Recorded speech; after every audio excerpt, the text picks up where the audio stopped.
Is it on now? Yes, I can hear it. Okay, I want to welcome you. This is a fantastic turnout. So I am Sarah Barcel. I'm with the Roseville Alzheimer and Dementia Community Action Team and also with the Community Health Awareness Team.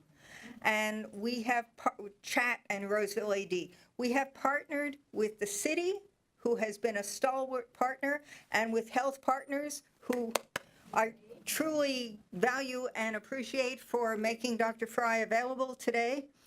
I want to do a little housekeeping. There are seats up in the front, up here, if somebody's looking for chairs. First of all, bathrooms, okay? And you're all grown up, so there's no break. Just do what you need to. But if you go straight out the door, head towards the staircase, and tucked behind the staircase, so kind of set back, that's where the bathrooms are. And there's also a water fountain someplace around there. Let's see, there are handouts of Dr. Frey's presentation. You should have been able to pick one up. If not, there are more being printed. It will also be on the Roseville AD webpage. So there are flyers out front which have information about a number of events going on, and the webpage address is there, so you can go to that and just kind of find your way. But that talk will be posted, and cable TV is also recording this. So you can see the handouts, you can listen to the talk again and again, and that will be up in a few days, all right? Let's see. There are evaluation forms also on the table next to the handouts, and we greatly appreciate your filling them out. It'll take you about 3 minutes, and you can leave them on the table as you leave, but they help us get ideas for additional presentations, and they help us improve the presentations so that they are of more value to you. So I want you to see Anne Brombach, who is standing in the back of the room, and Anne is from HealthPartners Center for Memory and Aging, and she has a table with information about the new Neuroscience Center and all these programs that they have, so make sure you stop by and get that information before you leave today, because it will be valuable to you. And I would like to introduce Dr. William Frey II. Dr. Frey has a PhD. He is the Senior Research Director in the Center for Memory and Aging at HealthPartners Neuroscience Center. His research and his patents target non-invasive delivery of therapeutic agents to the brain and the spinal cord for treatment of neurological and psychiatric disorders. His non-invasive intranasal insulin method bypasses the blood-brain barrier to target therapeutic agents to the brain, and it reduces unwanted side effects. So there are pharmaceutical companies that are very interested in this, and neuroscientists who are very interested in this, and it will be fascinating to hear the potential applications of this work to other diseases, as Dr. Frey talks today. He has over 100 publications in scientific and medical journals. He's been interviewed on media outlets all around the world, including the Today Show, Good Morning America, 2020, All Things Considered, the BBC. And his research has been the subject of articles in the New York Times, the Wall Street Journal, U.S. News and World Report, and numerous other newspapers and magazines. So without further ado, I would like to introduce Dr. Frey. He will tell you how he's going to conduct this in terms of questions. And if I think the sound level is fine, everybody can hear? Okay, new people coming in, again, there are 4 chairs up here and there's one against the wall. So, Dr. Frey, thank you.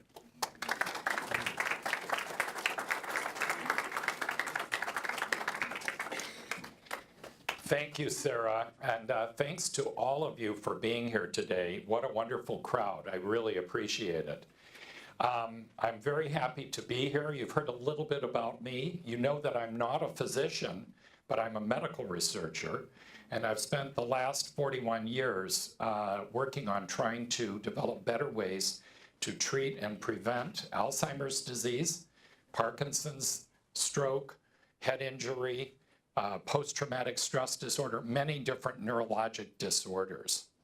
I'm also an individual who has had many family members with these disorders. On my mother's side, my maternal grandmother was one of 10 brothers and sisters. 9 of them had dementing illness, very severe memory loss, confusion, disorientation. And the other one died of a stroke. My father died with Parkinson's, as did his brother. So I have a fairly broad experience on that side of the problem as well.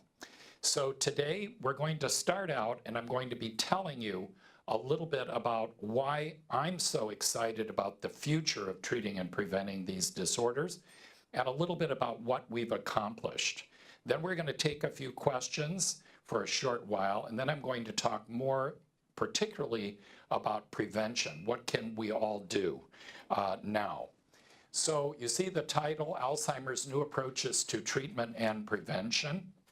And by the way, I should just mention that HealthPartners built a brand new neuroscience center. Many of you have seen it. If you come down 35E, just before you, going south, before you come to Highway 94, you'll see it on the left, a big glass building. That's where we carry out all of the research and things I'll be telling you about. And of course, we have many people coming there to have their cognitive abilities assessed, perhaps to have a diagnosis and receive treatment and care. Now, the future for the treatment of memory disorders like Alzheimer's and for other neurologic disorders is really very bright. It's very bright for a number of reasons. But before I tell you exactly why I think it's so bright, I need to tell you that until recently, it was very, very difficult to treat these brain disorders. The reason is that the brain is so important that we have developed a barrier that protects the brain called the blood-brain barrier. So when you eat things, or you drink things, or you take a pill, or get a shot, or you inhale something in the air and it goes into your bloodstream, all of these things can easily, once in the blood, go to your liver, your kidneys, your heart, and your lungs. But many of these substances, or bacteria, or viruses, or other things that could be harmful, many of them, even though they can go to those organs, cannot go to the brain, because the brain is protected by this blood-brain barrier. Only substances in general that are very small molecules, small in size, and that are fat soluble, that is, they are soluble in olive oil, for example, not water, only those substances easily pass from the bloodstream into the brain. So that's how we protect the brain. Why? Because the brain controls everything. The brain tells your heart when to beat, tells you when to breathe, helps to regulate the movement of secretions in your body and other things. Unfortunately, this same barrier causes a big problem if you have a brain disorder, because it limits the type of drugs or therapeutic agents that we might be able to use to actually treat that disorder. Only small fat soluble things are likely to be easily taken as a pill or a shot and get into the brain. Now, we all know some of those things. We know aspirin, Tylenol, certain small molecules that are antidepressants or anti-anxiety drugs, etc. So there are drugs that have been developed, that have been used, that in fact do cross this barrier. But there's so many things that do not. Now, at the HealthPartners Center for Memory and Aging, in that neuroscience center I told you about, we have discovered a practical way to get around this blood-brain barrier. And that's one of the main reasons I am so optimistic about the future. Whoops, got the wrong button. Yeah. There we go. So this is just a picture, a cross-section of the head with the brain and the spinal cord. And before we developed this new way of getting around the blood-brain barrier, what physicians and researchers were saying was, well, if we want to get therapeutics into the brain, that might be really helpful. For example, one of the things that can be very helpful are natural proteins that our body makes that signal the brain to replace worn out parts, to repair itself, that signal the brain to make more energy so that we can think better, remember better, etc. But these natural proteins are all too big and too charged in general to cross this barrier. So people said, well, we could always bore a hole in the skull and inject something into the brain or into the cerebrospinal fluid or come from, behind the neck, etc. Well, these are not practical. We have millions of people who have these brain disorders. And who's going to pay for all this neurosurgery? Also, anytime you inject something or put a needle or a scalpel into the brain, you cause brain damage. And you cause inflammation of the brain. And inflammation kills brain cells. So none of that's practical. So back in 1989, I knew that I wanted to deliver a number of these natural therapeutic proteins to the brain. And I was very frustrated because I thought, how in the world are we going to do this? And I went to sleep. And I had a dream that really changed the whole course of my research career. I'd like to say that I was sitting at a desk and I had this wonderful grand idea that but no, it actually was, I had a dream. And in the dream, I was arguing with other researchers and I said, the way to treat Alzheimer's is with our own natural therapeutic proteins, things like insulin or nerve growth factor, a protein that signals the brain. And they all said, oh no, it won't work. Well, why would they say that? Well, because we all know the blood-brain barrier, that's why. How are you going to get those things in there? And this idea came to me, very simple idea. The idea was, we knew that harmful things that got into the nose could actually go directly into the brain along the nerves involved in smell. People who swim in polluted waters, even in Minnesota, you've heard of this, and get the water in their nose. If there's an amoeba in there, like Naegleria, that amoeba or Camp amoeba, those amoebas can actually travel right up the nerves involved in smell into the brain, and you will die of amoebic infection of the brain. It's also known that people who mine manganese, a certain type of metal in Chile, the dust is in the air. It goes into their nose, and they develop a kind of psychiatric disorder. Why is that? The manganese goes right up these nerves involved in smell into the brain. Certain viruses go into the brain. Well, of course, in my dream, I wasn't, going through this whole litany. It's just that all of us knew that this could happen.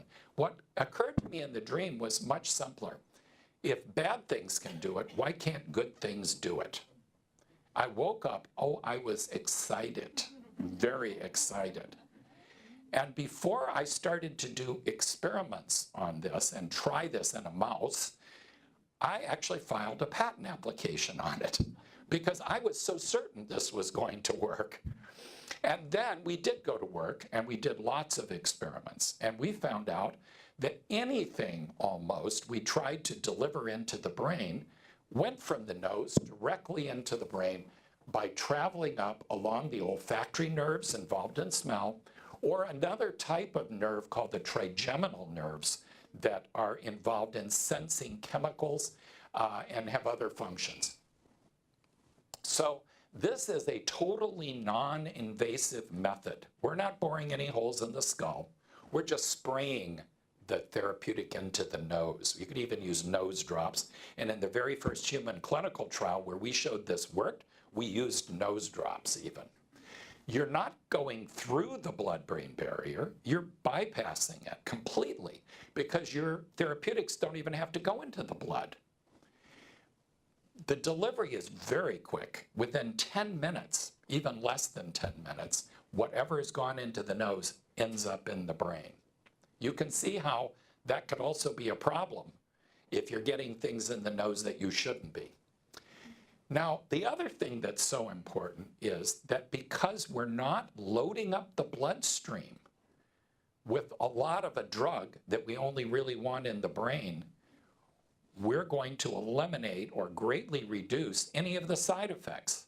How many of you have turned on the television and a commercial comes on and, oh, well, we've got this new treatment for depression or for anxiety or for Alzheimer's, for example.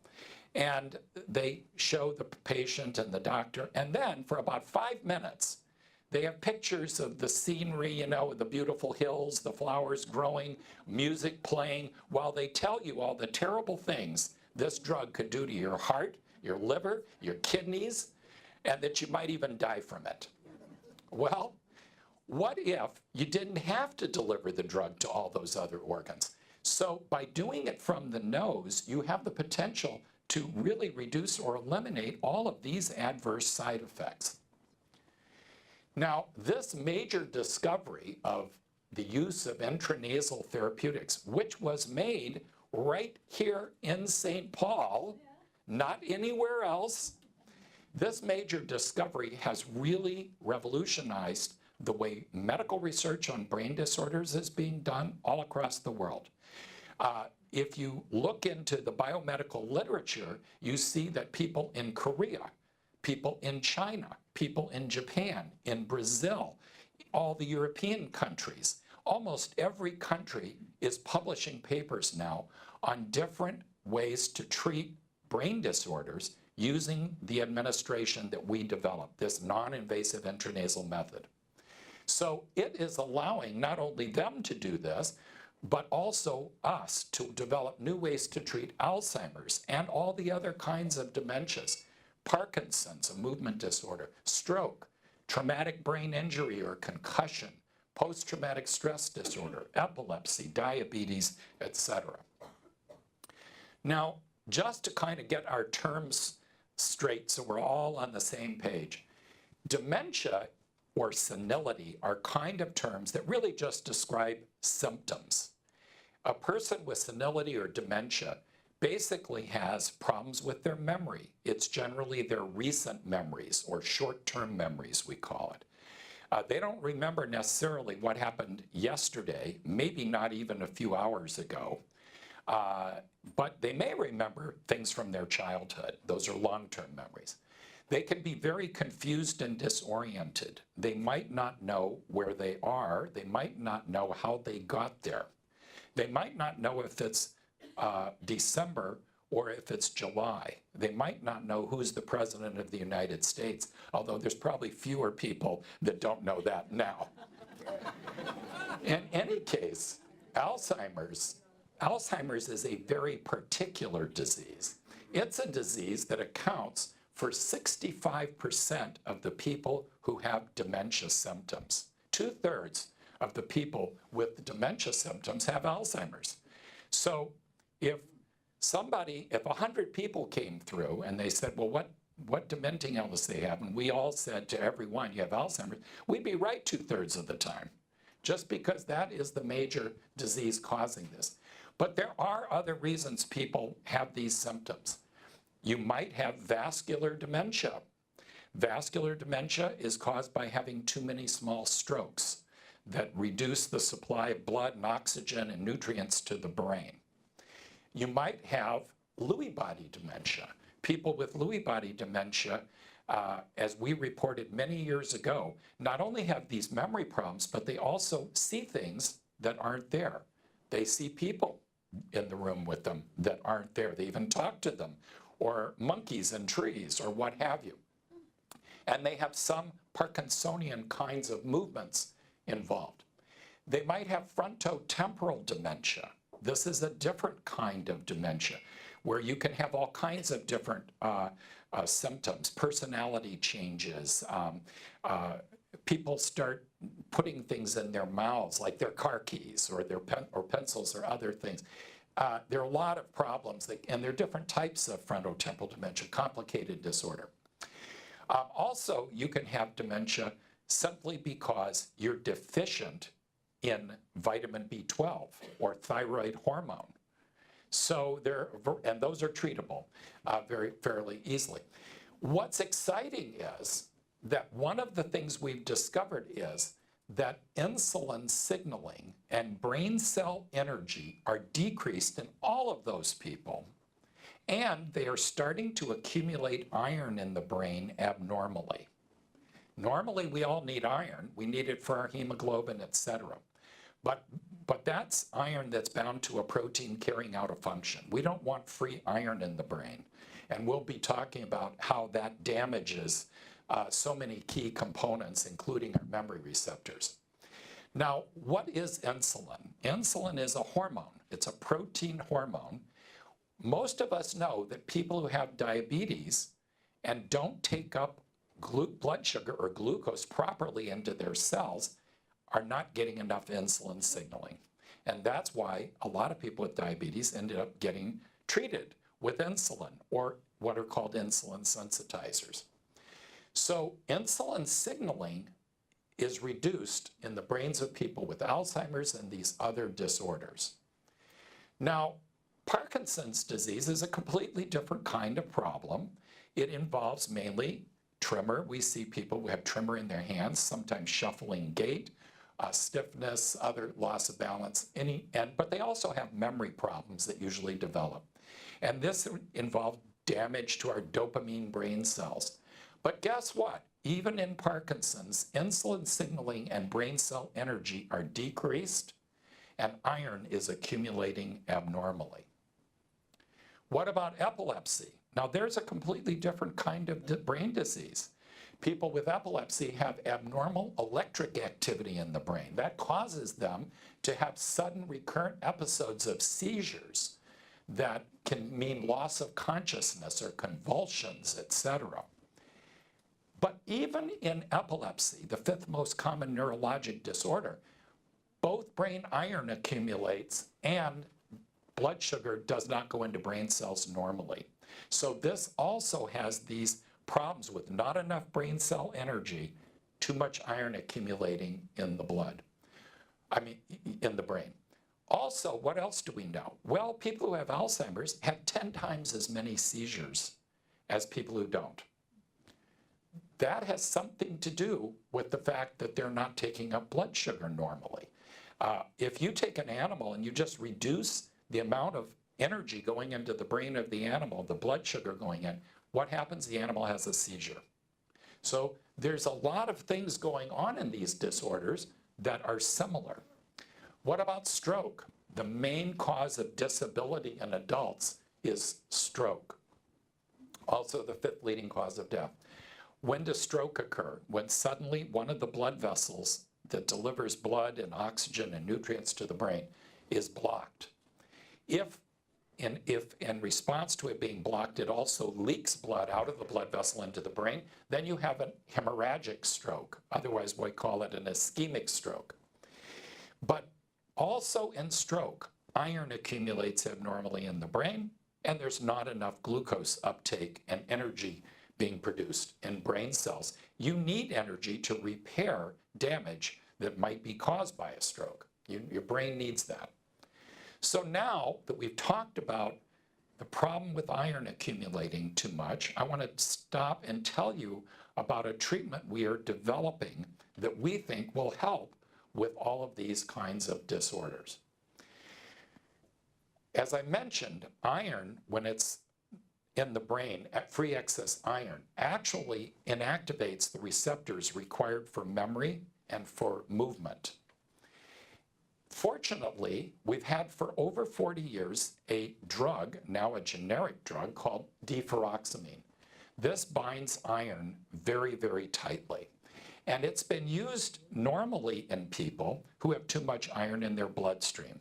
That could be people with a sickle cell anemia or a disease called beta thalassemia, where you're accumulating too much iron in the blood. Or it could be used in people who've just had a lot of blood transfusions and have developed a lot of iron in the blood. But some years ago, a researcher in Canada said, well, if there's too much iron in the brain, actually he was focused really on another metal, which I'm not going to get into because it's not really relevant. But he said, what if we tried to chelate the extra iron in the brain, or the extra metals in the brain? And he started injecting Alzheimer patients in a clinical trial for 2 years, once a day, giving it to them in their muscles. And what he found was that even though he did not get much of it into the brain because it's a drug that doesn't really cross the blood-brain barrier well, that this iron chelation treatment actually reduced the decline of the Alzheimer patients by 50% over 2 years. Now that's a much bigger benefit than any drug on the market today. So why was this drug not approved? Because it had so many adverse side effects, especially because it was being injected into the muscles and there were adverse side effects right there at the injection site. What if we could intranasally deliver this iron binding drug into the brain? We would avoid all these systemic side effects. Would there be any benefit? Well, before we try this in people, we thought it'd be a good idea to try it in some mice and rats and find out. So we did. And what did we find out? Well, if we took a mouse model of Alzheimer's disease, and these are not the best models, but it does result in the mice having a memory problem and some of the other features of Alzheimer's. We found that if we gave those mice nose drops of the iron binding drug, that in fact, it greatly reduced their memory loss. What if we gave it to normal, healthy mice? It actually improved their memory so that they were smart mice. They had a better memory than normal, healthy mice. What if we gave it to a rat that we had exposed to a toxic agent known to cause Parkinson's? People who are exposed to certain pesticides develop Parkinson's, or certain chemicals that are harmful develop Parkinson's. So we could do this in rats. And what did we find out? After we caused them to have the brain damage and loss of dopamine brain cells, if we treated them with the iron binding drug, they got better, very significantly better. What if we took mice that had an inherited form of Parkinson's? It treated those animals too. We didn't actually do that experiment. That was done by a group in Europe. Fabrero was the Italian investigator for that. What if we took stroke? We said, okay, we've got a bunch of rats. We're going to divide half of them into the treatment group and half to a placebo group. And on Friday, we're going to give them nose drops, the treatment group, nose drops of the iron binding drug. And the other group's going to get a placebo. Then we're going to go out, take off for the weekend. And on Monday, even though the drug has only gone into the brain and now is cleared out of the brain, on Monday, they're all going to be caused to have a stroke under anesthesia. What happens? Well, the rats that got the placebo became paralyzed from the stroke or died. But the rats that had the iron binding drug on the Friday before had 55% less brain damage. They didn't die. They weren't paralyzed. They just gained weight by eating and exploring their cages and drinking their water, etc. You could even give it after the stroke and get exactly the same benefit.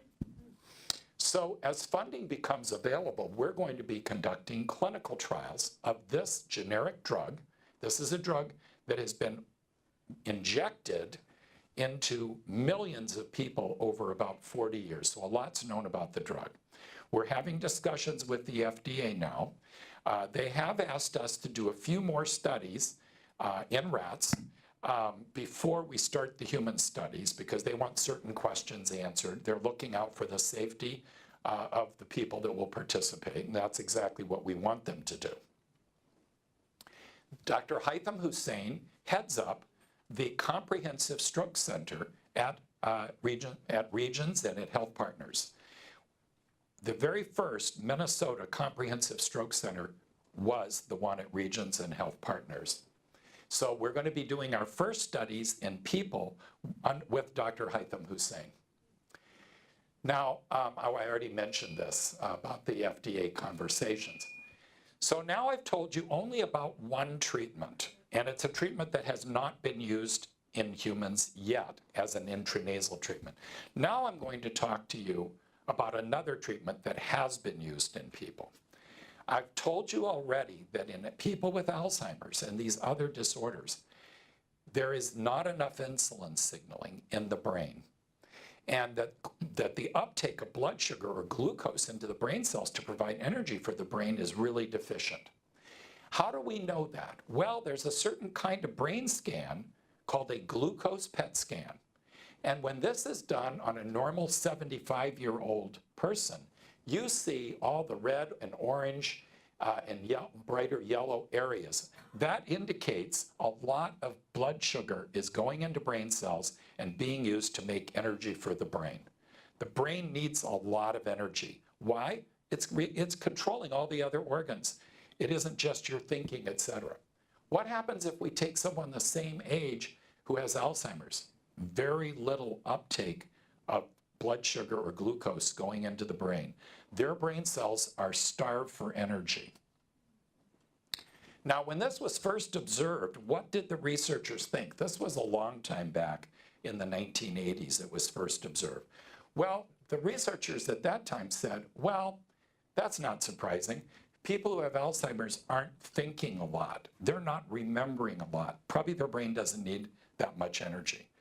They were forgetting about the fact that the brain needs a ton of energy, even when you're sleeping or not thinking or not remembering, you know.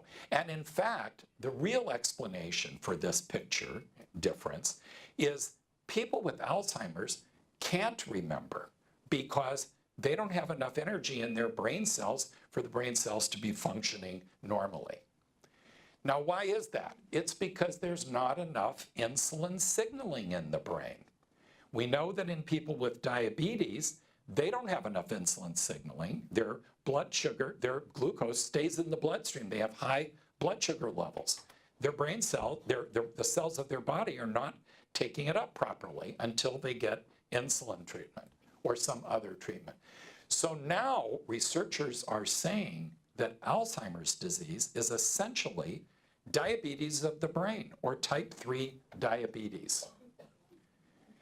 And this lack of brain cell energy is the really big problem here. So our discoveries that we could intranasally deliver insulin to the brain resulted in our starting a number of human clinical trials and also others all around the world. 6 trials in Alzheimer patients, or people who have mild cognitive impairment. It means your memory is not really normal. You yourself are probably noticing some memory problems, but it's not severe enough to be called Alzheimer's disease. But in people who had Alzheimer's or mild cognitive impairment, in 6 trials, and in 5 trials in normal healthy adults in studies done in Germany, in Europe,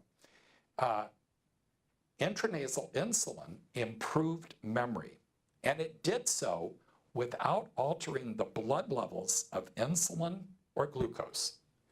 So you're putting the insulin in the nose. It's not going into the bloodstream, so it doesn't mess up your blood sugar levels. It only follows these nerves into the brain and helps your brain take up blood sugar or glucose and produce energy.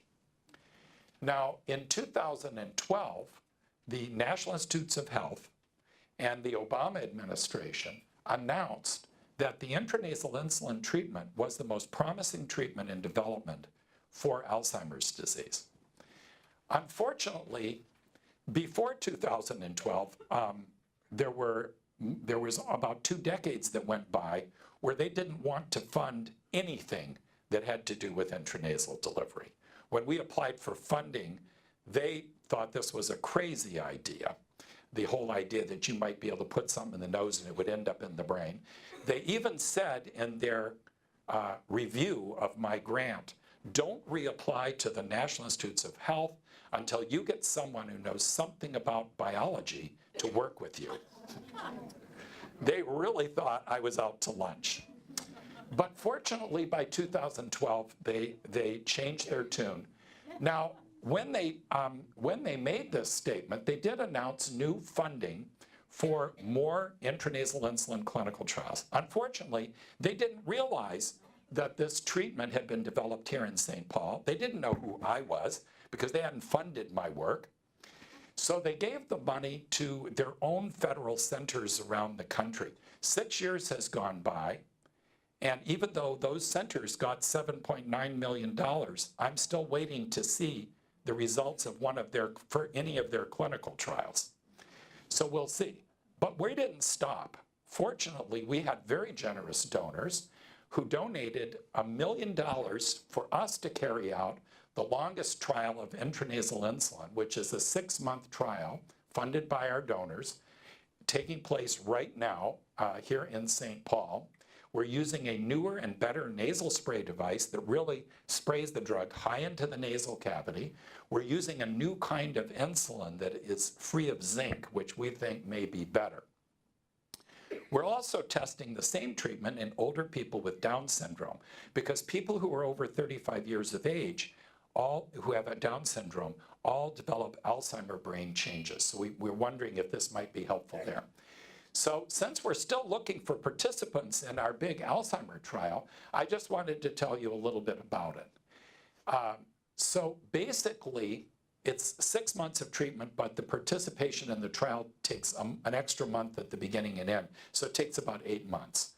We've so far received over 600 phone calls about the trial, and we had about 160 people whose records we reviewed so far.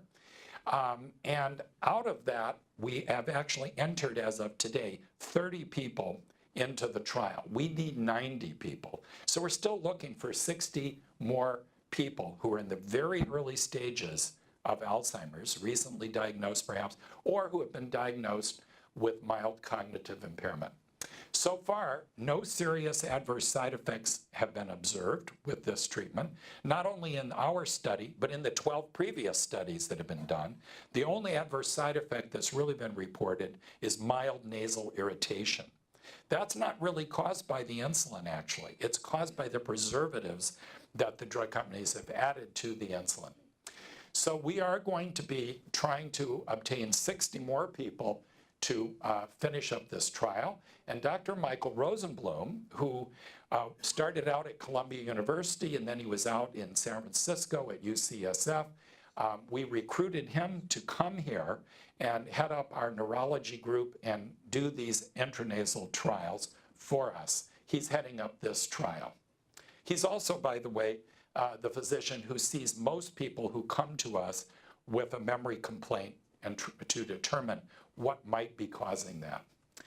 Now, I already mentioned about Alzheimer's essentially being diabetes of the brain. That is consistent with the fact that people who have diabetes have twice the risk of getting Alzheimer's. Not too surprising, not enough insulin signaling in both conditions. We would love to carry out a longitudinal study to find out, could we keep people who have type 2 diabetes from getting Alzheimer's simply by starting a treatment of intranasal insulin with them when they are, let's say, 60 and have no memory problems or of this type.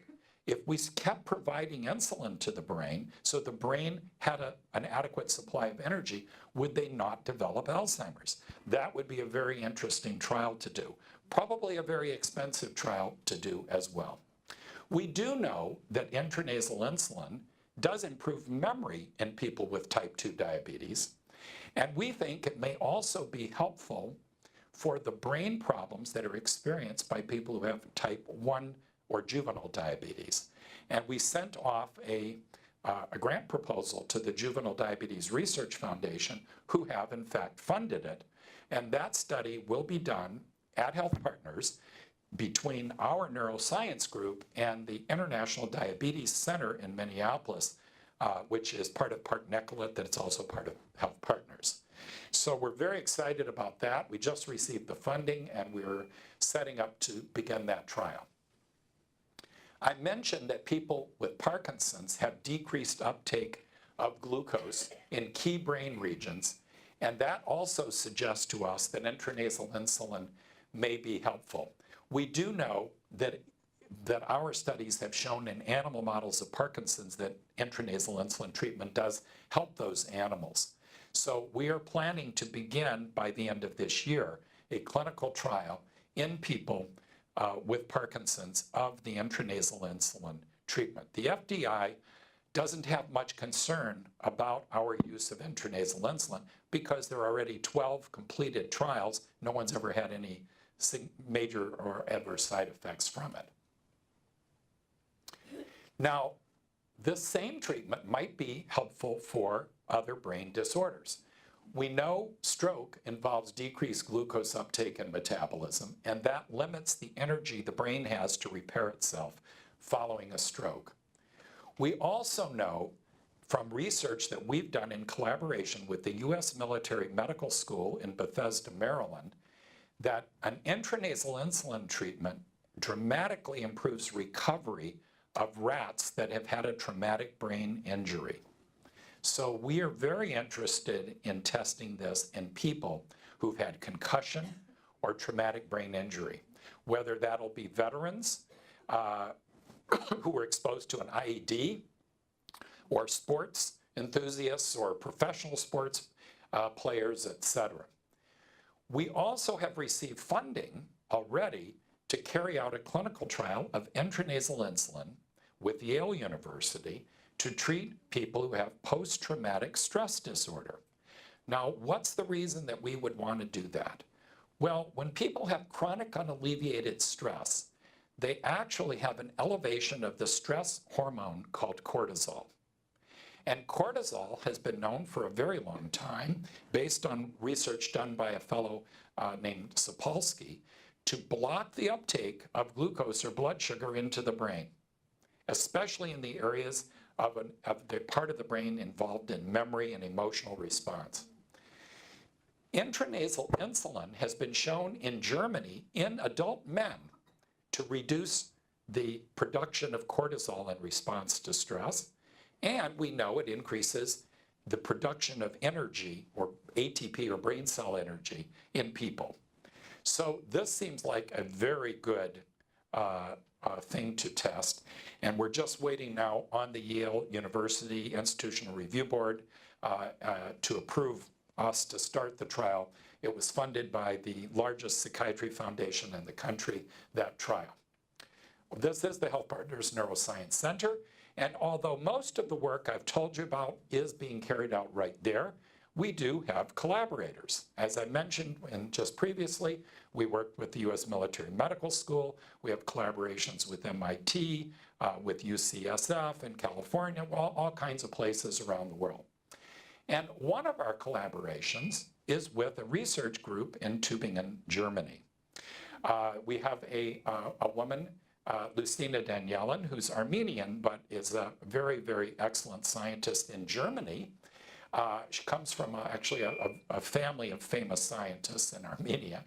And she has shown, in collaboration with us, that if we take stem cells that all of us in this room have in our bodies, in our bone marrow, if she takes bone marrow stem cells from adults and she puts them in the noses of animals, just like the insulin and the iron binding drug, those and the amoebas, the harmful cells, these therapeutic stem cells can go directly from the nose to the brain. And where do they go when they get in the brain? Well, they're smart cells. They actually only go to the areas where there has been damage. How do they find that area? Well, when there's brain damage, certain chemicals are released from the cells in the damaged area. It would be as though if someone turned out the lights in this room, and one person in this room opened up their purse and pulled out a bottle of perfume and opened it up. Could we find that bottle of perfume? Well, probably we could, because we would detect those chemicals. Now, we would do it by using our nose, but these cells do it by using a process called chemotaxis, and they go directly to that area. Now, these bone marrow stem cells, normally in the bones, don't have a lot of reasons to make dopamine, for example. We know that in people with Parkinson's, not enough dopamine is being made, not enough signaling. So when we create an animal, a rat, that has Parkinson's on one side of the brain, and they don't make dopamine there, and we put these adult stem cells from bone marrow into their nose, those cells go only to that area, and they're smart. They say, gee, there's not enough dopamine here. We better make dopamine. And they produce the enzyme that makes dopamine, they release the dopamine, and the animals start moving.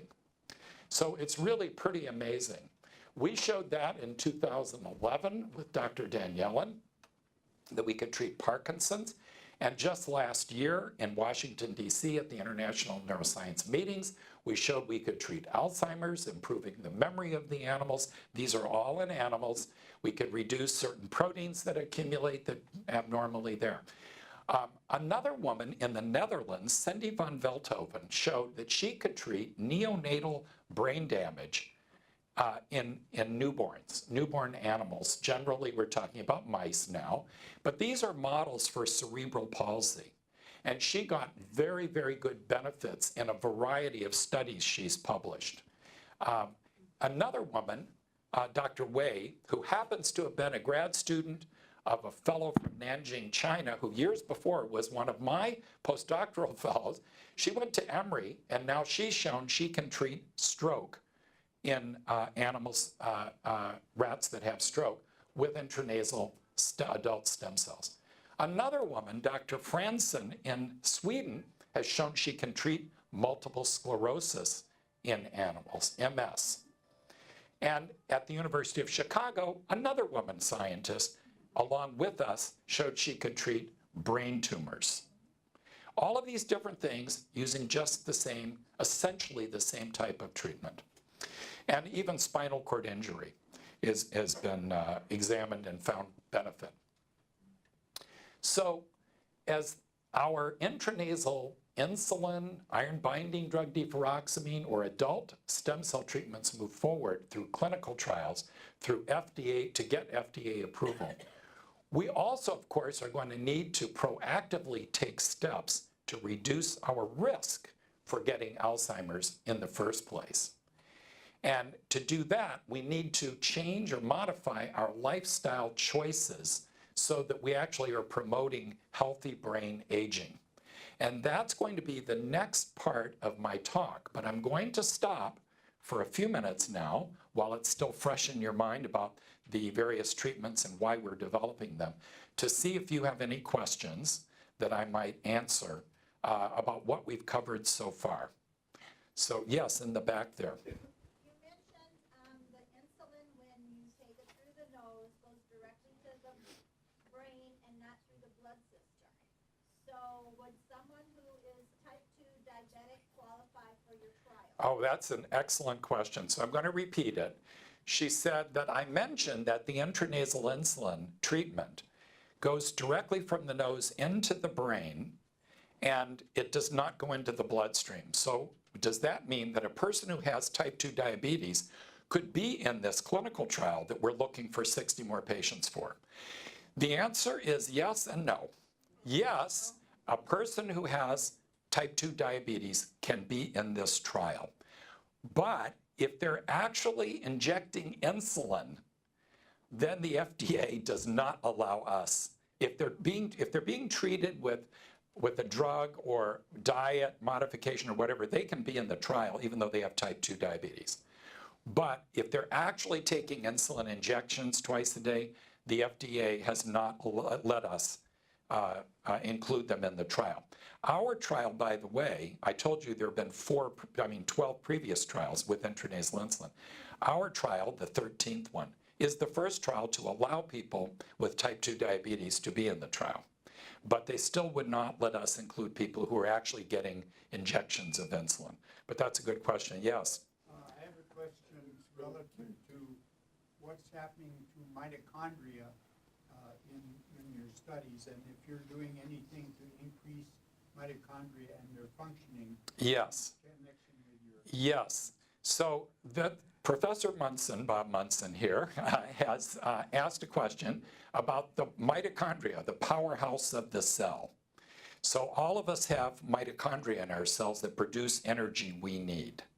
Oftentimes, that energy production might start, though, with glucose getting into the brain cell in the first place.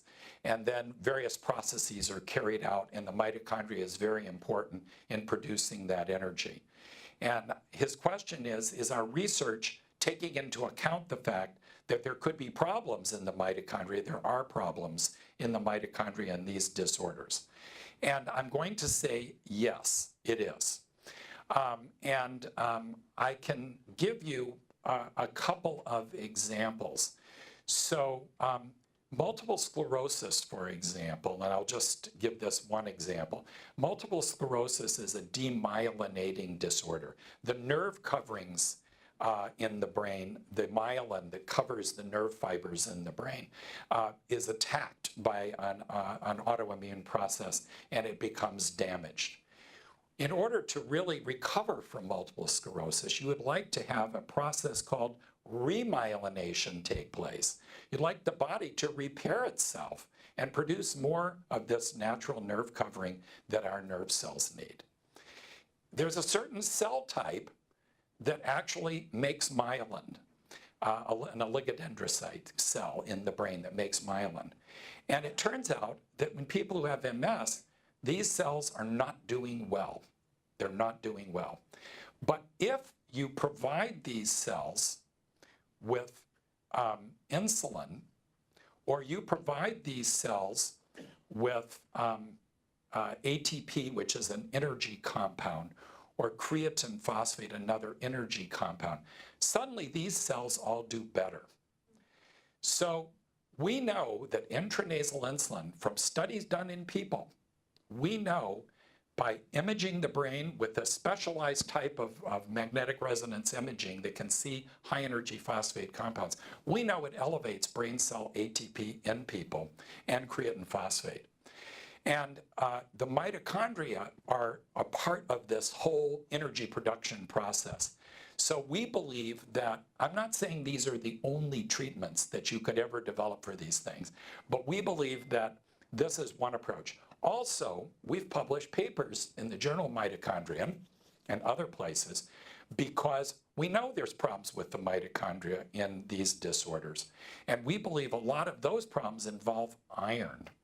So we're coming at these problems from a lot of different directions, and we hope that we're going to either individually with one treatment or together by using more than one treatment in people with the same disorder, actually be able to really bring about significant benefits.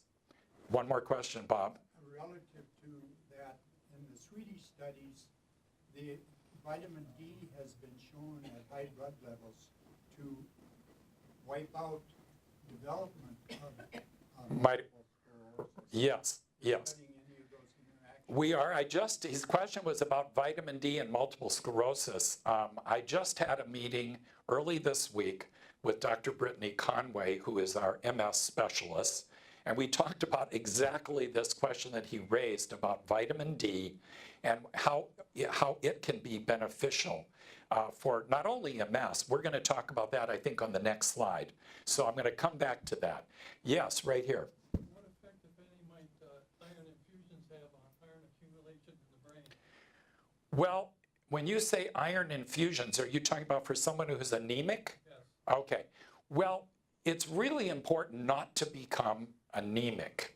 And so the problem with the iron that's occurring in the brain in all these disorders really doesn't have a lot to do probably with your consumption of iron in your diet or if you're being treated for an anemic condition. And also on the next slide, we're going to talk about B12 and some of the things involved in anemia. So that's a very good question.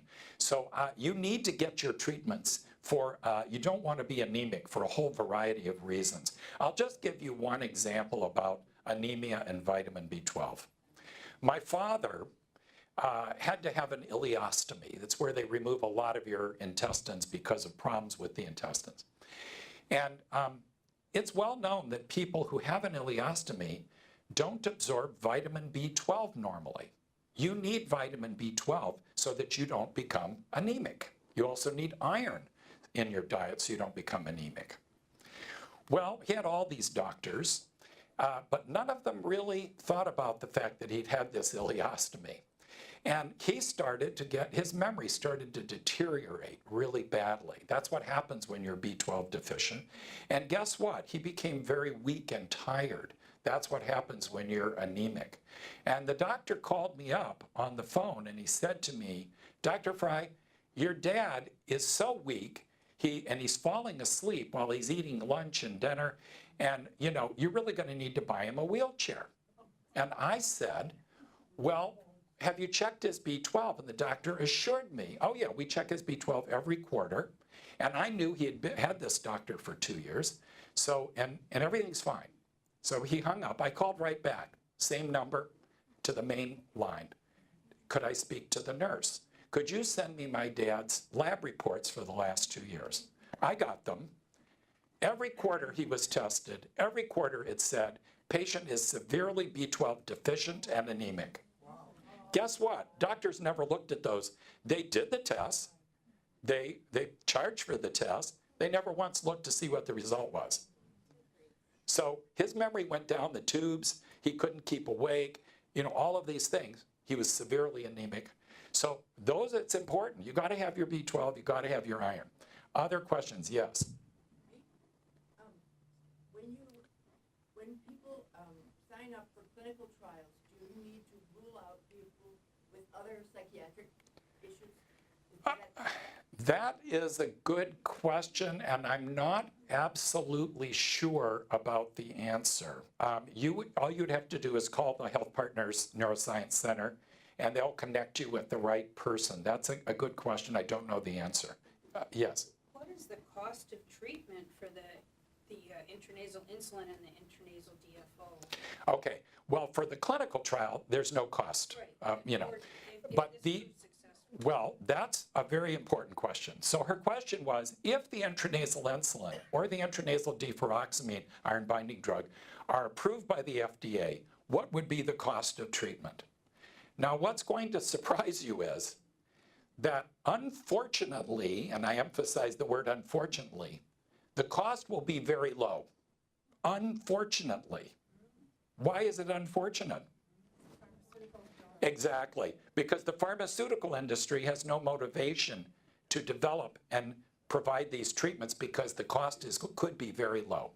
Insulin is a generic drug. Deferoxamine is like literally cheaper than dirt. And the iron binding drug. And spraying it in the nose, you know, okay, maybe you need to have a nasal spray device of a certain type. But quite frankly, when I first discovered the intranasal insulin treatment and the patent came through, immediately it was acquired by Novartis. And they flew me to their headquarters in Basel, Switzerland. And they had me give a talk to all their scientists, their physicians, et cetera. And it was a huge room of people. Everybody clapped how wonderful it was, et cetera. Then they took me aside to a small room near the auditorium. And they said, you know, Dr. Frey, we are never going to develop this treatment. And I said, well, what do you mean? Why not? They said, well, for a couple of reasons. First, it's a generic drug. If we develop this treatment, we cannot prevent all the other companies from competing with us because they can get this drug. Even though there's a patent on this particular thing, they'll find a way to off-label use, et cetera. So that's the first thing, can't prevent competition. Second thing is, it's cheap. It's cheap. Third, there was a third thing. I said to them, well, then why were you so interested in this? Well, we have a drug we're selling now for Alzheimer's. We don't want this competing with us. So now you've got all three reasons, and the answer to your question, will it be expensive? Did you have a question? Yes. So being hypoglycemic Yes. and anemic at the same time, does that give you protection against your concussions in your No. I believe the question was, she said, if you're hypoglycemic and you're anemic, is that going to somehow protect you against concussion? And I said, no, not a good thing. Yeah. Well, because I do have several concussions. I see. Okay. Right. Right. And I am anemic. I Yes. And I do have hypoglycemia. I see. Why do I feel crazy? Well, first of all, you know, don't forget I'm not a physician here.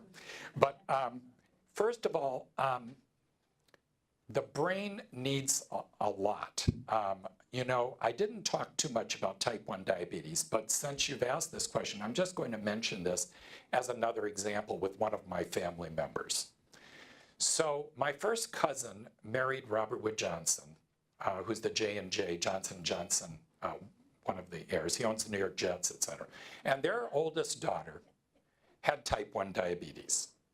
Type 1 diabetes, you can be hypoglycemic, which is really what she's asking about. And if you're hypoglycemic and you don't have enough blood sugar getting into your brain, that can affect your ability of the brain to function.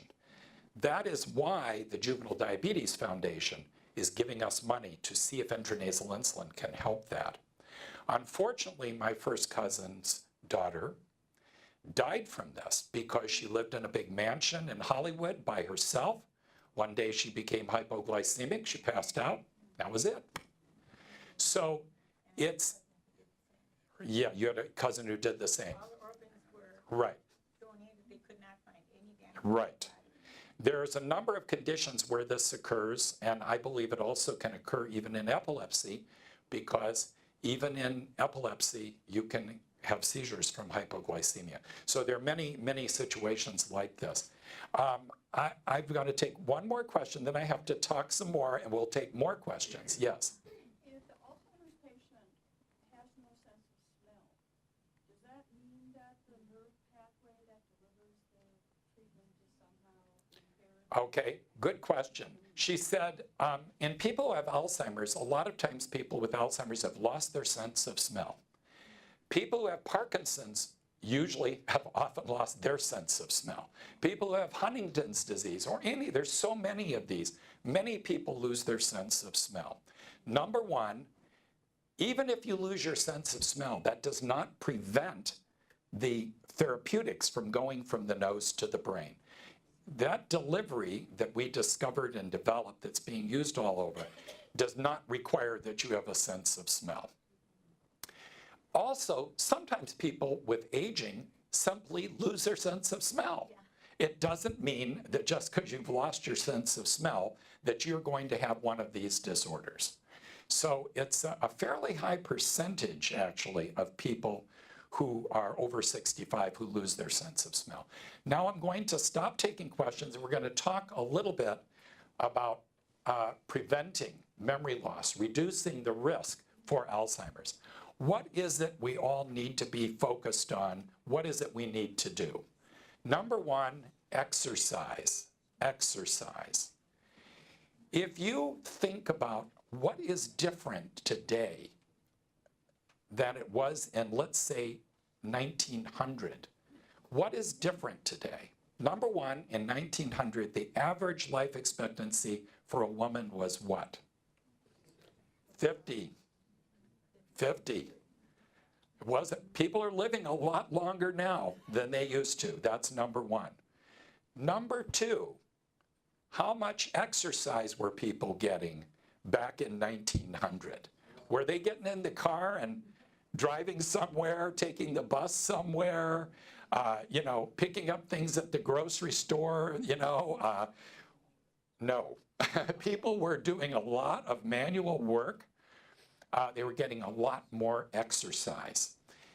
We know that exercise has dramatic effects on the brain. All you've got to do is take mice, you put half of them into a bunch of cages that have food and water. The other half get the cages with the food and water, but you put a running wheel in there. Their brains are bigger than the brains of the mice that don't have the running wheel. When you exercise, you produce therapeutic proteins and an exercise hormone on top that all signal the brain to do things to stay healthy. 45 minutes, 3 times a week, you really want to get your breathing elevated and your heart beating faster. You can be walking rapidly for that period of time. You could be swimming. You could do yoga at 6 a.m. before you go to work like I do. You could do any number of types of exercise, but that's what you need to do. Very, very important. Diet. We're going to talk a lot about that, so I'm not going to talk about it at the present moment. Sleep. 7 to 8 hours a night for most of the people in this room based on our age. I'm 70, so I'm looking around. I'm guessing there's a lot of people that aren't too far off from my age here. What happens at night? Well, the brain actually gets rid of a lot of waste at night while you're sleeping. Of course, you need REM sleep too, and dreaming is good. All of these things, you need sleep. Social activity. You don't want to be isolated. You want to be interacting with other people, staying active mentally, socially. Here's a big one. Someone asked about vitamin D earlier. You do not want to become deficient in vitamin D. There was a very good paper, actually there's 2 or 3 papers published in the journal called Neurology, the main neurology journal. Where is it published? In Minneapolis by the American Academy of Neurology. And what are these papers saying? You can almost predict who will get Alzheimer's by how deficient they are in vitamin D. About 50% of the people over 65, almost half, don't have enough vitamin D. They're deficient in vitamin D. You do not want to become deficient in vitamin D. Your bones need it, but it's important for brain health. Someone mentioned multiple sclerosis earlier. There's a higher incidence in Minnesota and North Dakota than there is in any of the southern states where people have a lot more sun exposure. But what's different about that back from 1900 to now? Were people outside more than they are now? You better believe they were. They weren't sitting behind a computer screen, in a room without windows, I mean, they were getting sun exposure. Were they worried about the damaged ozone layer? No, they were not. People now, even when they do go out, they're all covered up, etc. So what does this tell you? Now, some people will see that and they're going to leave here and go over to Walgreens or some other drugstore and start taking supplements. Not a good idea, in my opinion. What you want to do is go to your doctor and say, have you checked my blood level of vitamin D? You want to find out before you do anything, are you deficient or not? Why is that? Because if you are deficient and you just start taking 1,000 or 2,000 units a day, you probably will never cure the vitamin D deficiency. You need prescribed treatment to cure that deficiency. What do you consider deficient? Anything below the average vitamin D level, and when you have a blood test, they're going to give you the normal range. And if you're at the bottom of the normal range or you're deficient, I think you're deficient. But let your doctor tell you that. You really want to have high normal, or you want to have significant amount of vitamin D in your blood. And there's a lot of dispute. Most people think the vitamin D levels that they say are the normal range aren't high enough and should be higher. Anyways, so the doctor, if you're deficient, will prescribe for you the correct treatment. Then, when you're done with that treatment, what do you want to do? You want to get another blood test a couple weeks later and find out, are you still deficient or did the treatment work?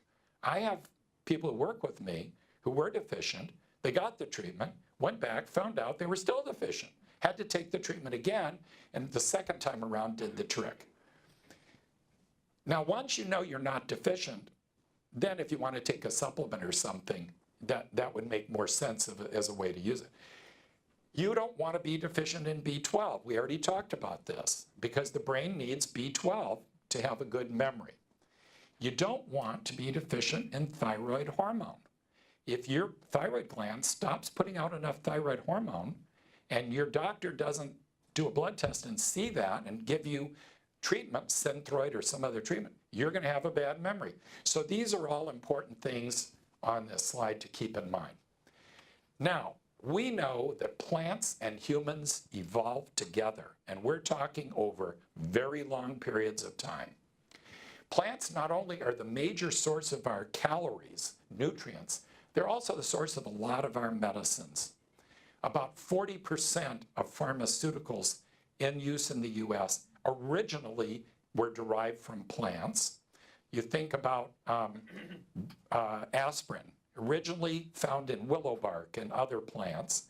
Bayer came along many, many years ago, changed the structure very slightly and started selling it. Now it's a drug. You think about digitalis for heart problems, came from the foxglove plant, and you can just go on and on. So foods derived from plants can not only have nutrient but pharmacologic effects on our brains. I'm going to tell you about two different types of diets. Number one, the Mediterranean diet. The Mediterranean diet says you want to use olive oil as your main source of cooking oil or fat. You want to eat legumes, things like beans or lentils or other things. You want to eat cereals, fruits and vegetables, fish, dairy products, and you can have a glass or two of wine a day. That's the Mediterranean diet. You want to reduce your consumption of red meat and that type of meat products. Doesn't mean you can't ever eat it. It just says you want to reduce your consumption of that.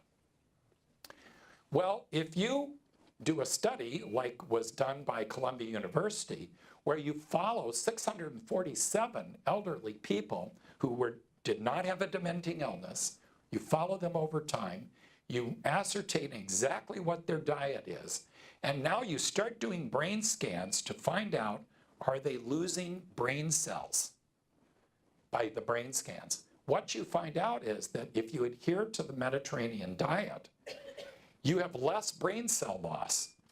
And the benefit is the equivalent of 5 years of aging.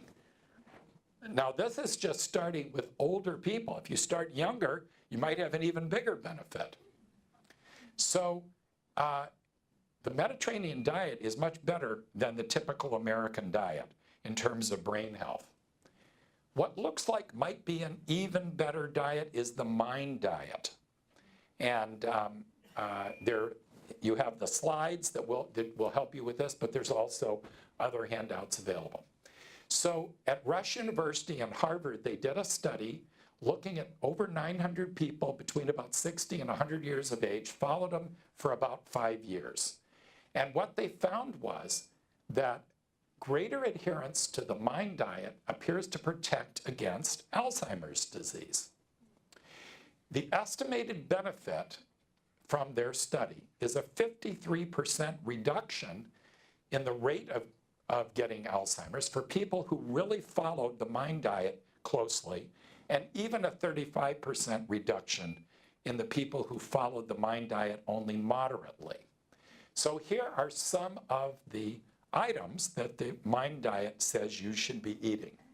Number one, green leafy vegetables. Things like spinach, kale, chard, collard greens. They want you to eat 6 servings a week. That means almost every day. Of course, it could be for lunch or it could be for dinner, whatever. Other vegetables they want you to eat. Nuts are very important. And the particular nuts that you want to be thinking about are walnuts, pistachios, sunflower nuts, perhaps pecans. Also, fruit in general is not required by this diet, but berries are required. Blueberries in particular, strawberries. 2 or more servings a week. Beans, whole grains, fish at least once a week. And these are the fish that are probably the best for you. Poultry like chicken or turkey twice a week, and again, using olive oil as your main cooking oil. And of course, you can have a glass of wine a day, perhaps 2. What is it they want you to eat less of on the MIND diet? Red meat. They don't want you to eat 4 or more servings of red meat a week. They want you to eat 3 or less. So you can have a steak or whatever, hamburger, whatever. They don't want you to eat a lot of butter or margarine, but you can still butter your toast or put some on your potato. Less cheese, less pastries, less sweets, less fried or fast foods. Now, how do we make sense out of these diets? Why are these diets helpful? Well, let's just realize that there are a lot of anti-inflammatory, antioxidant components in these foods. Every one of the diseases I talked to you about, Alzheimer's and Parkinson's and all of these things, involve inflammation of the brain and oxidative damage to the brain, often caused by too much iron. Well, one of the components of these foods is a bioflavonoid called quercetin. Where is quercetin found? Well, it's found in all these things. Blueberries, that's on the MIND diet. It's found in Red leaf lettuce, that's on the MIND diet. Kale, that's on the MIND diet. Asparagus and other vegetables on the MIND diet. Red wine, that's on the MIND diet, etc. So here is just one of numerous components that's found in these foods. Well, what is it that we know about quercetin? Number one, it's a small molecule, and it's pretty fat soluble. And guess what? It binds iron, binds excess iron. We know there's too much iron in the brain and all these things. And we know that the iron binding drug deferoxamine can remove that iron. But we also know quercetin goes right through cell membranes and binds up that iron. So this component of food could also be used to bind up and remove iron and perhaps help us to reduce our risk of these brain disorders. Well, what does this natural compound in these foods do in animals? Well, it improves performance on learning and memory tasks when you give it to animals. Like an Alzheimer mouse model. It even reverses the pathology, the brain pathology, and protects cognitive and emotional function in a mouse model of Alzheimer's. What else does it do? Well, you cause an animal to have Parkinson's by exposing it to this toxin, 6-hydroxydopamine. It improves the memory of those animals with Parkinson's. It also protects the dopamine brain cells from dying in animals with Parkinson's. So, to conclude this portion of the study, studies suggest the MIND diet and the Mediterranean diet reduce the risk of Alzheimer's. A better way to say it, it's going to improve brain health, whether you have Alzheimer's or another brain disorder or you don't. So diet is really important. Some of the other components that are in these foods are vitamin D, B vitamins, omega fatty acids, the bioflavonoids. Also, completely separate from these diets, turmeric, the yellow spice that's in yellow curry, has been shown to be beneficial in a lot of these animal models. Also, where is it that people consume large amounts of turmeric or yellow curry? India and countries like that. It turns out that the incidence of Alzheimer's disease in India appears to be about 1/4 of what it is here in the United States. Now, you could question that based on a lot of criteria, but they seem to have lower risk. They're eating a lot of turmeric. Why are they eating turmeric? Well, India is a very hot country. What did they learn over the centuries? They had no refrigeration. There was no electricity. Nobody had, ice boxes. There wasn't the guy, on a cart bringing big boxes of ice around. What they found out is that when they put this spice obtained from plants in with their fish, in with their vegetables, the food did not go bad. It didn't oxidize. It preserved those tissues. What are those? Those are cells. What are we? We're made out of cells, just like the fish, just like the plants. So is it surprising that it also prevents our cells from being oxidized and damaged? No. Green tea and other kinds of tea also likely to be helpful because of the components they contain. So when we're thinking about protecting the brain, we don't want to just wait around for big pharma to develop a drug. We can just go to the farmer's market and let the little farmer help us. You don't have to get FDA approval to eat a good diet or to get exercise. So diet, exercise, remaining socially and mentally active, these are all important for maintaining brain health and preventing Alzheimer's and other brain disorders. And here's a photograph I took of a dinner that my girlfriend Jan and I made. She's sitting over here. You notice that this meets the MIND diet. You've got your salmon, you've got your mixed grains, you've got your mixed greens, I think it was kale in this case, you've got your glass of wine. It's not too terrible a diet, and that's just one example. So I'm going to stop now, and we can take other questions that you might have. We still have time. Yes? To get your vitamin D, how long do you have to sit in the sun? Well, you probably don't have to sit in the sun that long if you read the literature. It might be 30 minutes to an hour would be enough. But you can't just be sitting there dressed like I am with the tops of your hands showing. So, it's an issue. And, personally, I've had skin cancer. I grew up in Atlanta, and back in the 40s and 50s, we did not use sunscreen. And so I'm cautious about too much sun exposure. But yes, you have a question. Yes, what are the criteria for monitoring memory stabilization or memory improvement in Right. these cases Okay. studied? Yes, that's such a good question. How do you monitor what's happening to memory in the clinical trials you're doing? And it isn't just memory. We have an entire team in the HealthPartners Neuroscience Center. They have their own wing or their own series of rooms of neuropsychologists. And what is it they're testing for? Certainly they are testing for memory. And to do the cognitive testing battery takes about 2.5 hours, I think, in general. I've had it myself, so it takes a little bit of time. They're assessing how well you remember. They're assessing your ability to pay attention. They're assessing your ability to make decisions. These are all different brain functions. They're assessing your visual spatial perception. They're assessing, so many aspects of brain function, and they have lots of test batteries that they use to do this. I'm not an expert on that, but there are new tests being developed all the time. I just received an email 3 days ago from researchers in Hungary who think they've developed a telephone app, an app you could put on your computer or phone, that actually could assess for a memory disorder like mild cognitive impairment, regardless of what language you speak. And it doesn't translate doesn't work by translating your language to some other thing.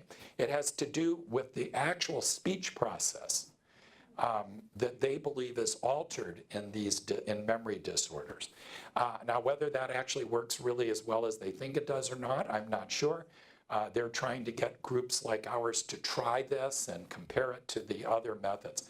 But in our state, we have groups of people that have unusual language history. Look at the Hmong. They didn't even have a written language, I think, before maybe 1960.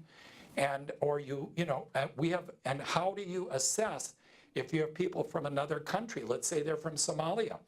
Where's the normative data for all the testing that is normally done on, white Anglo-Saxon people here in the United States, which we have normative data on? How are you going to compare them to somebody from a completely different culture? So it isn't that straightforward or easy in some cases, but this is something we're very focused on. Yes? My son has lived in Phoenix for like 30 years. Yes. And he found out he couldn't believe that he was vitamin D deficient. Yes, even though he's in a very sunny And environment. he's outside a lot. But he was raised up here. Okay. Anyway, his doctor told him that with the prescription for vitamin D, he also has to get into natural sunlight, because the natural sunlight is what actually makes the pharmaceutical Work. work. So she's just saying that she has a relative who's, even though they live in Phoenix and they're outside a lot, were found to be vitamin D deficient.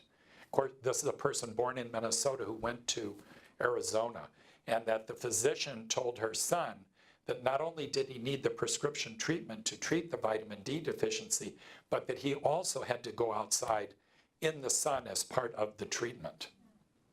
Yes. Two questions. The first one is, since you said the DFO had so many side effects, do you anticipate any side effects in the brain? And is it easy to purify all of this enough that you're sure you don't introduce any infections to the brain? Good question. And the second one would be, have you looked at DNA and inherited, are there some tendencies toward this, and are So, okay, let me try to answer the first question, then I'll see if I can get the second question right. So the first question was that I mentioned with the iron binding drug that when it's given systemically was attempted to treat Alzheimer's and they injected it into the muscles, there were adverse side effects. Are we sure that when we give it intranasally, we won't see adverse side effects? All we know at this point is that when it's given systemically, there were at the injection site, there were problems, inflammation, etc. We also know that when it's given intravenously, it can actually cause your blood pressure to drop. We know that if it's given to animals, rats and mice, and we've done many studies, if it's given intranasally, there's no effect on blood pressure. And obviously there are no muscle side effects because we're not injecting it into the muscles. We don't observe any adverse side effects. That doesn't mean that when it goes into people that we won't see an adverse side effect. You never know until you actually do it whether there will be an adverse side effect. The same question could have been asked about intranasal insulin. We were pretty confident from the animal studies that there wouldn't be a problem. But until the very first study was done with intranasal insulin in people, realize there have been 12 now completed that we don't see adverse side effects, we didn't know that there wouldn't be a problem. So the answer is we cannot be absolutely certain. That's why the FDA requires these clinical trials. The very first trial, the most important thing you're looking for is safety. So if you start a clinical trial, and it's the very first trial of that treatment for this disorder, giving it intranasally, you're really watching those people in that trial. Any sign of an adverse side effect, you either stop the trial, reduce the dose, or you have to do something. Every clinical trial has a safety board that are other people that are not part of the trial, but that are monitoring everything happening in the trial. They're monitoring all the results, the blood testing and the, all of the things. And they can stop your trial at any point if they are worried that something is looking like it may be creating a problem. And they may say, you have to cut the dose in half, or you have to stop the trial completely. You never know. Sometimes it goes the other way. Sometimes you're doing a trial in people who have a bad disease. And the placebo group's going along and they're just really deteriorating. And the treatment group is dramatically getting better. And halfway through the trial, they say, you need to start giving those placebo people the actual drug. So, these trials, it depends. And I'm not the one running the trial because I'm not even a physician. That would be Dr. Rosenbloom in this case. Yes. Have any of your trials with the intranasal insulin or the therapeutic cells affected mood disorders? Yeah, a question about would any of these treatments affect mood disorders? We believe that the intranasal insulin treatment will improve mood. Now, why? And that's one of the reasons we're doing the trial in post-traumatic stress disorder, people who have PTSD. Another reason we believe it is there is even a published clinical trial in Germany showing that intranasal insulin improves mood. So that's already done and published. But it doesn't mean that if you have a person with bipolar or unipolar depression or what have you, that necessarily this is going to be of benefit to them.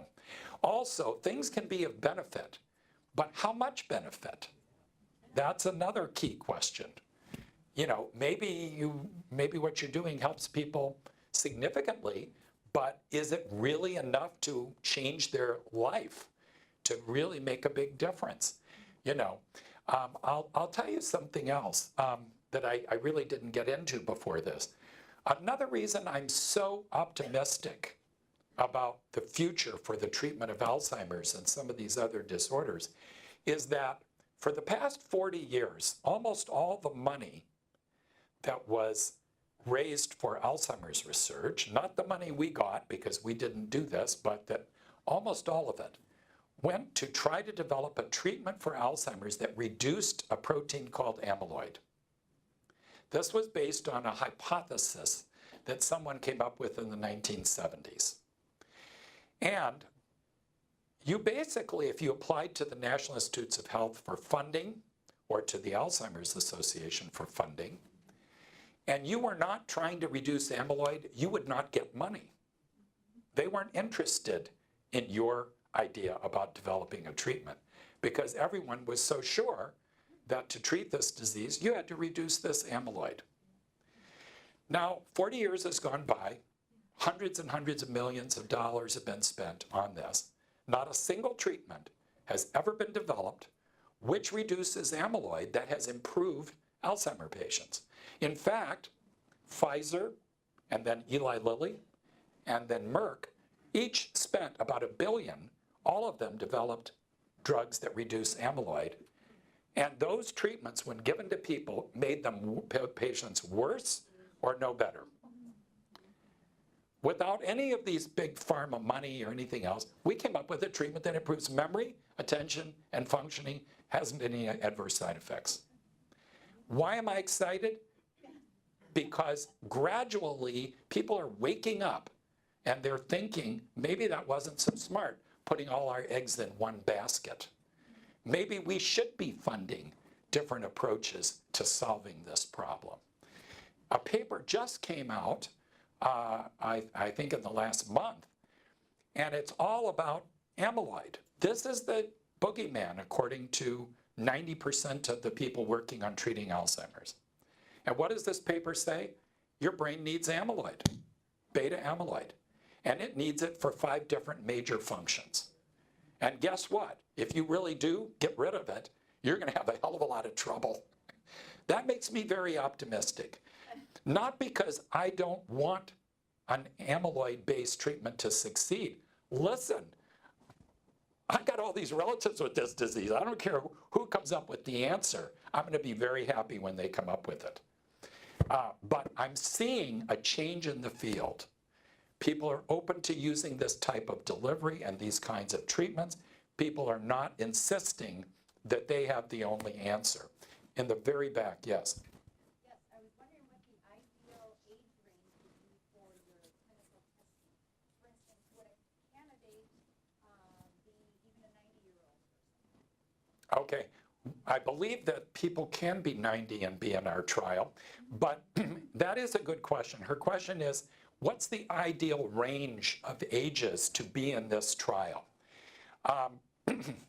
I'm not sure that we know the answer to that. I would say, if I had to guess, I would say probably somewhere between 70 and 90 would be ideal. But actually in our trial, I believe you can be as young as 50, I think. I'm not sure.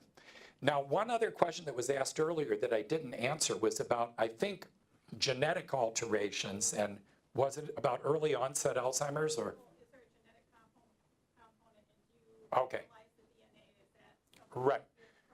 Okay, so her question is there a genetic component to Alzheimer's disease?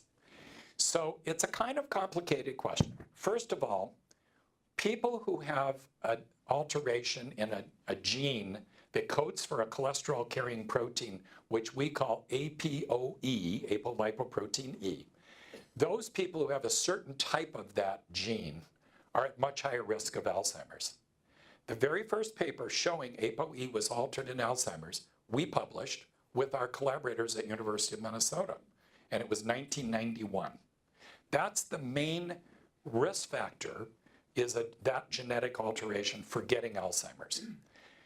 And that's in older people, 60, let's say 65 and older. Now, people who get Alzheimer's when they're in their 40s or 50s have early onset Alzheimer's. There are certain genes that clearly increase your risk of getting Alzheimer's of this type, but it's relatively rare. We're talking about maybe 1% of the people with Alzheimer's who have this early onset variety. In fact, we have a breakfast coming up, a fundraising breakfast on June 6th for our center, which we do every year. And our keynote speaker is a woman with early onset Alzheimer's disease. And she's going to be talking about this. So there are gene abnormalities that can come into play. We are interested in those in regard to these trials. Intranasal insulin, if you use regular insulin, it works for people who have this ApoE gene if they have type 2 or type 3. It doesn't appear to work in people who have type 4 of that gene. But long-acting insulin given intranasally does work in people with type 4. So gene changes can make a difference. I don't think it's a huge, I don't think that this is going to somehow prevent us from using any of these treatments, but some people will respond and some will not, as I've just described. Yes? You've described the politics and the difficulty of getting funding for this kind of research. Yes. You've also described how some of Big Pharma are bogarting things so that Yeah, it's not available. So what can people in this room right. do? How can we Well, help it? it sounds self-serving, but obviously if you donate to the nonprofit Regents Hospital Foundation for Alzheimer's, that money we end up getting to use. And fortunately, a good part of our budget every year comes from that. So the big trial we're doing now is a $1 million trial, and it was entirely paid for by our donors, just to give you an example. But obviously, there are other groups. I recommend, though, before you decide who to give money to, you might want to ask them what part of their budget is actually used to develop treatments for Alzheimer's. You will be very surprised at the answer. That's all I can tell you. So you might look into that. In our case, it's like 90%, but you will not find that to be the case with a lot of organizations. Yes? Is it correct that we understand this is a double-blind, placebo-controlled? Correct. And how about the combination of DFO and insulin? They're going to be separately, or? Well, okay, so his question was, are our clinical trials double-blind, placebo-controlled? The one I've been telling you about definitely is. Others that we have done definitely are. We can and will do some trials, our initial pilot studies, where we're really checking for safety and tolerability. We will do sometimes without a placebo control. So for example, we're thinking of doing a trial now in people with Parkinson's or Lewy body dementia even, where we will follow a group of people, all of them have the disorder. We will assess their cognitive status, etc. We will then start all of them, because it's not going to be a huge number of people, all of them on the intranasal insulin treatment for a period of time, continuing to monitor them, and then monitor them afterwards.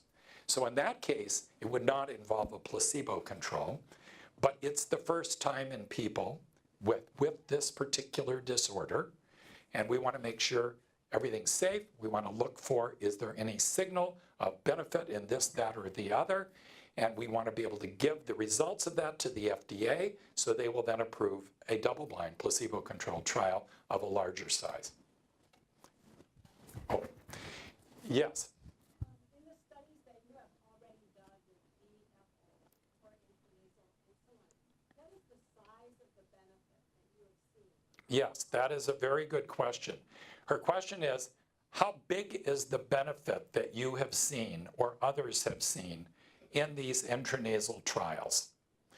Well, people who have, this is difficult to say. It depends exactly on how you measure it, what you compare it to. There certainly are people who have been in these trials who felt they did very significantly better when they got this intranasal insulin treatment than they did before the trial. I'm talking now about just their own perceptions. You have to take into account there's a placebo effect in these trials too. Anybody who goes into a trial, might think they're doing better because they're taking a pill or they're doing whatever. The memory improvements are all significant, so that means we can easily measure them. How much does it change their quality of life? It's hard to say, not because the treatments aren't effective and aren't maybe bringing about robust effect, but because of the length of time the people are in the trial. So the longest published trial to date is 4 months. So, and then after 4 months, you're not getting that drug anymore, that treatment anymore. Think about if you had type 2, we're talking about diabetes of the brain. What if you had type 2 diabetes and you're really having a lot of problems? And you go into the doctor and the doctor says, you've got type 2 diabetes, you really need to start taking insulin. We're going to give you shots twice a day. People in our trial get a nasal spray twice a day for the brain. Okay, what happens if they give it to you for a week and then you stop taking it? How big was the benefit? The day you stop taking it, the benefit's going to stop pretty quick, right? So that's why it's a little hard for me to answer your question. The benefits in animals, where we can treat them, is really pretty robust in terms of the benefits that we see. For example, the iron binding drug given intranasally. These are big benefits. But in people, we have how much money? It's $1 million for a 6-month trial, the one we're doing now. That's a lot of donors giving a lot of money. We're not a pharmaceutical company. One of the reasons we're using a proprietary form of insulin in this trial that's under patent, made by a company in France called Sanofi, is because we would like to see if we can show benefit with a big company's drug that they own the rights to, because they may then step in and say, oh, this looks really good. We want to pay for your next study. You know.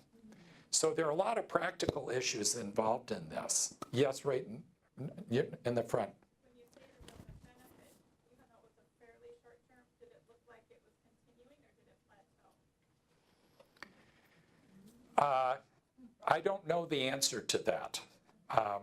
I don't know the answer to that. I think the benefit, you see, here's the thing. The very first, and it's easy for you to understand. The very first trial we ever did was 1 dose in people with Alzheimer's. We didn't have a nasal spray device. We simply, this is the FDA-approved trial, we simply took a diabetic's insulin syringe, took up the insulin, the right dose. We cut the needle off with a pair of scissors of the plastic syringe barrel. We had them put their head back. We dripped it in their nose, had them snort it. Then we did the other side. And they either got placebo or they got insulin. 15 minutes later, we could measure a difference. The people who got the insulin's memory was improved significantly, 15 minutes after 1 dose. So now you're asking me, well, did it start off and get a little better and get a little better and get a little better and get, no. Bing, it got better. So I'm not sure how to answer that. The answer to these questions can all be obtained, but it has to be obtained by doing more clinical trials, bigger and longer and more. Yes? You said that your trials involve people with mild cognitive development. Mild cognitive impairment can be in the trial. How do you choose, have you tried different stages of Alzheimer's? Right. So his question is, have we tried different stages of Alzheimer's? We want to do that. We don't have the money to do that. We could do mild cognitive impairment. We could do Alzheimer's in the, early, mild to moderate. We could do moderate. We could do moderate to severe. Let's see, each one's $1 million. Who's got that money? Nobody's giving it to us. We asked for money from the Alzheimer's Association for our research numerous times over 40 years. We never got a dime. So somebody tell me, how am I going to fund all these trials? We have gotten money from the NIH. We have gotten money for certain things. But I'm just saying, most of what we've done has been supported by our donors because we were out in front. We were trying something that other people had not tried before. When you apply for funding, no matter where it is, any of these agencies, they all tell you, we're really looking for people who are thinking outside the box. People who want to do something really novel that could really make a difference. Guess what? You apply for that, you will get nothing. Why? If they only have enough money to fund 7 out of every 100 grant requests, that's the situation at the National Institutes of Health. So MIT sends a grant, Harvard sends a grant, Johns Hopkins, University of Texas, University of Minnesota, HealthPartners, UCLA. They can only fund 7 out of 100. No one can criticize them if they fund another study having to do with amyloid. Everybody knows for 40 years it's all about amyloid. So they can spend all their money on amyloid again and again and again, which they do every year, and no one can criticize them. But if they put money out for some idiot in Minnesota who thinks you're going to spray something in the nose, it's going to end up in the brain and improve your memory, why would you can only fund 7. Why would you take a risk like that? They don't take a risk. Yes? Am I correct in remembering that if you could put a phosphate radical on a top protein, that it would detoxify the beta amyloid? It seems to me there was Well, there's a lot of things like this. So there are a lot of different approaches. I'm not against these approaches. I think everybody ought to try every approach. For example, if we want to talk about amyloid, here's an interesting fact. It turns out that there are only certain animal species that can get Alzheimer's. Now, I've talked about mice with Alzheimer's. These are not normal mice. Normal mice don't get Alzheimer's. These are mice that have been genetically altered in the laboratory, so they do get it. But there are certain animals, including humans obviously, that do get Alzheimer's, and there are other animals that don't. All these animals have amyloid, but only the animals that have an amyloid that binds heme, iron, that binds iron, they're the only one species that actually can get Alzheimer's. So this, in my opinion, has a lot more to do with iron and the heme iron than it does with amyloid. But that I don't want to get too far into all of that. Yes? In your study, do you ask them to do the exercise and the diet? No. In this clinical trial of intranasal insulin, you don't have to do the exercise and the diet. That is just something we recommend to people to improve their brain health. Yes.